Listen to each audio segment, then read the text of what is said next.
Tiene la palabra el diputado Ope Pasquet. Gracias, señor presidente. El sábado pasado tuvo lugar en la ciudad de Tel Aviv, Israel, un homenaje multitudinario a la memoria del primer ministro Isaac Rabin, asesinado hace 21 años, el 4 de noviembre de 1995, por un fanático de la extrema derecha israelí. El acto tuvo una significación extraordinaria que destacan las agencias internacionales y los medios de prensa de muchos países. Y desde aquí queremos sumarnos al homenaje de la memoria de ese estadista y formular algunas consideraciones al respecto. Isaac Rabin fue un guerrero y al mismo tiempo un pacificador. Luchó en pro de la existencia del Estado de Israel y luego luchó para defender esa existencia. Llegó a ser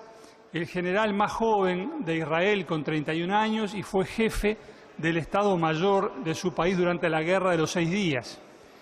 Retirado ya de la vida militar, fue embajador en los Estados Unidos de América, adquirió allí una experiencia que habría de serle luego muy útil en su actuación política, que comenzó precisamente al retorno, llegando a ser primer ministro por primera vez entre 1974 y 1977. Y ya entonces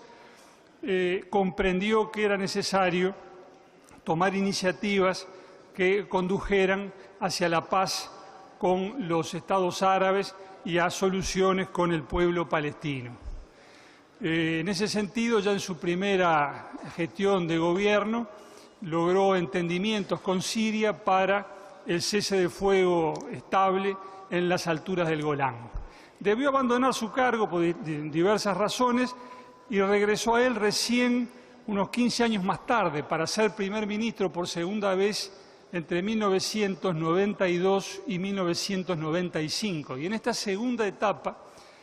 desde el primer momento inició negociaciones secretas con la Organización para la Liberación de Palestina, conducida por Yasser Arafat,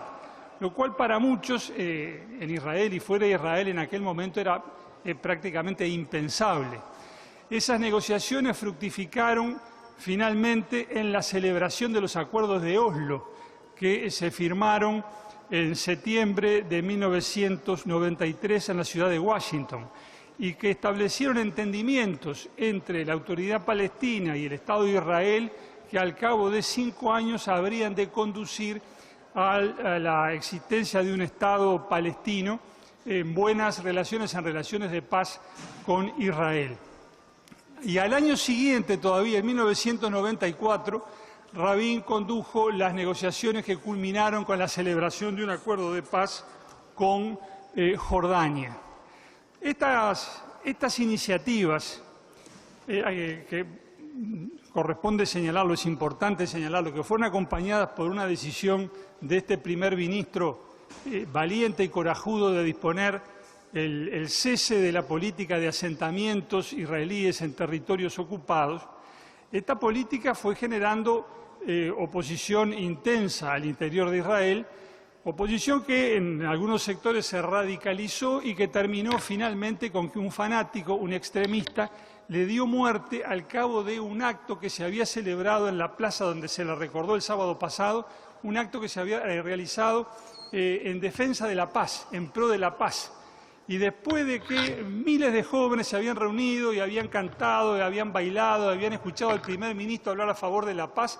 el primer ministro se retira y cuando lo hace le disparan desde atrás y lo matan.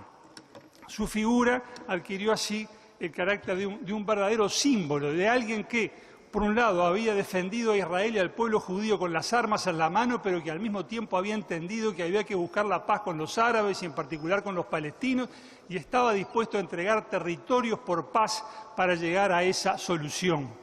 Yo creo que desde ese punto de vista la actuación de Rabin es verdaderamente ejemplar, es una referencia a tener en cuenta en la búsqueda de soluciones de paz estable en Medio Oriente. Y creo que esta celebración del sábado pasado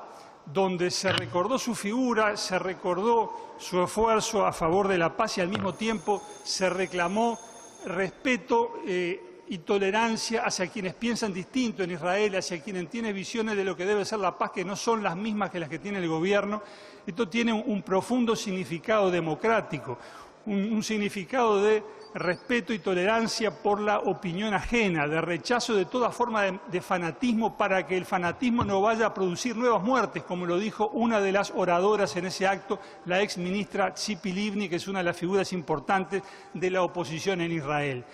Desde acá sumamos nuestra voz a ese homenaje de Rabin y como ciudadanos de un país que en su momento apoyó una decisión de Naciones Unidas que promovió la creación de 2 estados en Palestina, el Estado de Israel, el Estado del pueblo judío y al mismo tiempo un Estado árabe, manifestamos que esa sigue siendo la solución, ese sigue siendo el camino a recorrer y para recorrer ese camino el ejemplo de Isaac Rabin seguramente será una referencia insoslayable. Pido, señor presidente, que mis palabras pasen al Ministerio de Relaciones Exteriores, a la Embajada de Israel y al Comité Central Israelita en el Uruguay. Pasamos a votar lo solicitado por el señor diputado.